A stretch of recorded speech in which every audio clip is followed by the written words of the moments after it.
సత్తుపల్లి పట్టణం రాణి celebrations function hall జరిగిన సత్తుపల్లి నియోజకవర్గ మహిళా ఉన్నతి తెలంగాణ ప్రగతిలో భాగంగా ఇందిరా మహిళా శక్తి సంబరాల్లో పాల్గొన్న రాష్ట్ర మంత్రి పొంగులేటి శ్రీనివాసరెడ్డి, సత్తుపల్లి ఎమ్మెల్యే డాక్టర్ మట్టా రాఘమయ్య దయానంద్ సత్తుపల్లిలోని 4000 మంది మహిళలతో అంగరంగ వైభవంగా కోలాహలంగా ఆనందోత్సాహాల నడుమ అద్భుతంగా జరిగిన ఇందిరా మహిళల శక్తి సంబరాలు.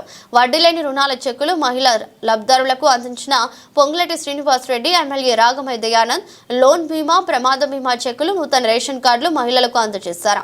నా వెంట అన్నలా ఉంటూ ఒక చెల్లెలుగా నాకు తోడుగా ఉంటూ ఇచ్చిన మాట ప్రకారం సత్తుపల్లి నియోజకవర్గ అభివృద్ధికి అన్ని విధాల సహకరిస్తున్న ముఖ్యమంత్రి రేవంత్ రెడ్డికి, రాష్ట్ర ఉప ముఖ్యమంత్రి బట్టి తుమ్మల నాగేశ్వరరావుకి, పొంగులేటి శ్రీనివాసరెడ్డికి ప్రత్యేక ధన్యవాదాలు తెలిపారు.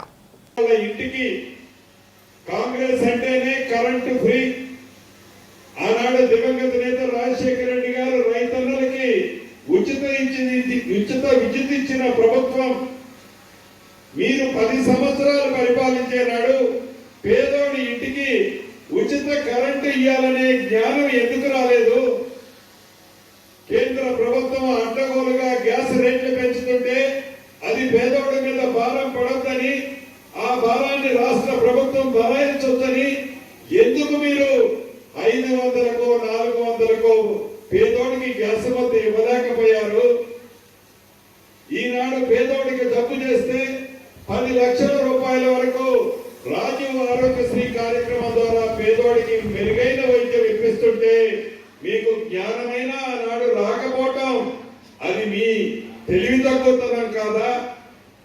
అంతేకాదు, దేశంలో ఏ రాష్ట్ర ప్రభుత్వమో ఈ విధంగా చివరికి కేంద్ర ప్రభుత్వం పరిపాలిస్తున్న బీజేపీ రాష్ట్రాలలో కూడా సన్న బియ్యం ఇయ్యాలనే ఆలోచన కేంద్ర ప్రభుత్వానికి రాలేదు.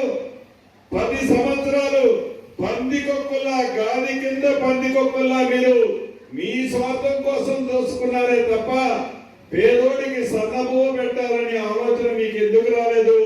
ఇక్కడ మహిళగా ఉండి మేము అనుకున్న దానికి ఎక్కువగా, మగవాళ్ళ కంటే ఎక్కువగా ఈ నియోజకవర్గాల్లో పర్యటిస్తూ, అలాగే అసెంబ్లీ ఉంటే అక్కడ ఉంటే ఇక్కడ నేను ఉన్నట్టు ఆ రోజు ప్రియాంక గాంధీ గారు బహిరంగంగా చెప్పారు, మీ నియోజకవర్గానికి 2 ఎమ్మెల్యేలని ఆ రోజు చెప్పడం జరిగింది. దాన్ని దృష్టిలో ఉంచుకొని అఫీషియల్ గా ఎమ్మెల్యే ప్రజల కోసం నేను ఇద్దరు 24 గంటలు కష్టపడి పనిచేస్తున్నాం. పొద్దున 7ంటికి లేస్తే రాత్రి కూడా 12 అయింది. ఎవరు వచ్చినా సరే, వాళ్ళు చిన్నవాళ్ళు కానీ పెద్దవాళ్ళు కానీ లేని వాళ్ళైనా సరే మా పక్కన కూర్చోబెట్టి మేము వాళ్ళని మాట్లాడిస్తాం. ఎందుకంటే ఆ సంస్కారం అది.